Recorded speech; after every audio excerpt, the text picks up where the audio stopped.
44-օրյա պատերազմի հետևանքով ըստ ազգային ժողովի նախագահ Ալեն Սիմոնյանի հրապարակած պաշտոնական տվյալների զոհվել է 3833 անձ, մինչև օրս 191 մարդ համարվում է անհետ կորած։ Այս տվյալներն, ինչպես շեշտում է խորհրդարանի ղեկավարը, հրապարակված են քննչական կոմիտեի էջում, սակայն հանրային դաշտում վիճարկվում են ուռճացված թվեր։ Խորհրդարանում ճեպազրույցի ընթացքում Սիմոնյանն ընդգծեց, որ պատերազմի զոհերի պաշտոնական թիվը հաճախ դառնում է սադրանքի, շահարկման եւ քաղաքական շահի գործիք նախկին բարձրաստիճան պաշտոնյաների ու նրանց կողմից կառավարվող մեդիաների միջոցով։ Այսինքն որ Միքայել Մինասյանը, Ռոբերտ Քոչարյանը, Սերժ Սարգսյանը եւ իրանց աշխատակիցները, իրանց գործընկերները, որոշ հանրային մարդիկ ասում են 5000, ասում են 6000, 7000, տեղ-տեղ 10000 են ասում, ձեզանից որևիցե մեկը չի գնում, հարցում չի ուղարկում, չի մոտենում, տեսնելուց չի հարցնում, չի ասում, բա ինչի՞ ես 1000 հայ տղա ավել սպանում այ գործիչ։ Իսկ երբ որ ես հրապարակում եմ պաշտոնական թիվը, որը քննչական կոմիտեի կողմից վաղուց հրապարակված է, դուք հարցում եք ուղարկում եւ ինչ որ մարդիկ Facebook-ում փորձում են այդ թվի հետ վիճել, ես գիտեմ, որ այդ մարդիկ,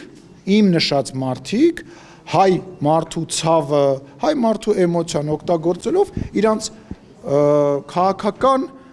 հարցերն են ուզում լուծել։ Սիմոնյանի խոսքով թիվը դեռ կարող է փոփոխվել, քանի որ անհետ կորածների մասով շարունակվում է հետազոտական եւ դատաբժշկական աշխատանքը։ Կրկնում եմ 191 հոգի այս պահի դրությամբ անհայտ կորած է, տա Աստված բոլորն էլ ինչ որ տեղից, ինչ որ հրաշքով հետ վերադառնան, եւ բայց լինում է դեպքեր, որ հա ինչ որ պահի ապացուցվում է, որ այն մասունքները որոնք դեռ կան, ինչ որ մեկի այնուամենայնիվ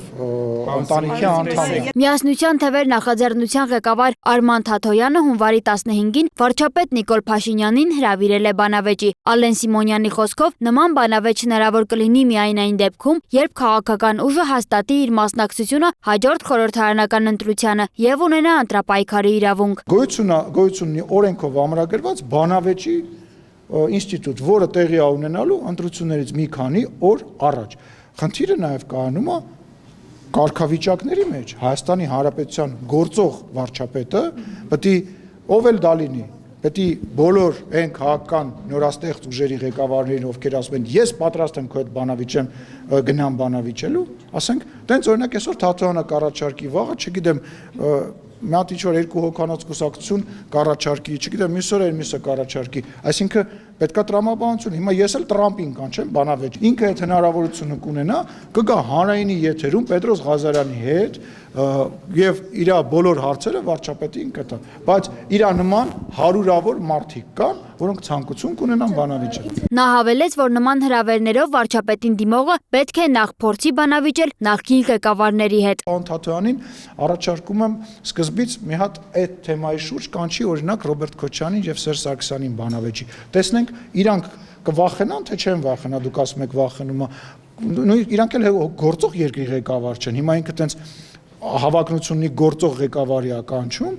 թողը չգործող ղեկավարների նախքին կանչի, տեսնի իրանք կիշնեն իր մակարդակին, կգնան այդ բանավեճին, նոր հետո կխոսենք։ Ազգային ժողովի ղեկավարը մեկնաբանեց նաև Արման Թաթոյանի տեսակետը, որ եթե Ռոբերտ Քոչարյանը եւ Սերժ Սարգսյանը չմասնակցեն առաջիկա ընտրություններին, ապա իր թիմը կկարողանա հաղթել ներկայիս իշխանությանը։ Հակառակ դեպքում նախկինները նպաստելու են իշխանության վերընտրվելուն։ Սիմոնյանի պնդմամբ, եթե նախկին նախագահները չմասնակցեն ընտրություններին, ապա նաև ընդդիմության որակը կարող է բարձրանալ։ Շատ հետաքրքիր Կարոզարշավ եւ պայքար կլինի, եթե իրան նշված նախկին չընտրված նախագահները, իսկ Սերժ Սարգսյանը եւ Ռոբերտ Քոչարյանը երբևիցե Հայաստանի Հանրապետության նախագահ իմ համար չեն կարող համարվել, որովհետեւ ընտրությունների արդյունքները որևիցե մեկի մոտ հավատ չի ներշնչել, եթե իրենք չմասնակցեն, միգուցե շատ մենք ավելի լավ ընդդիմություն ունենանք Հայաստանի Հանրապետությունում, քան հիմա, բայց իրանք դա չեն անի, որտեւ իրանք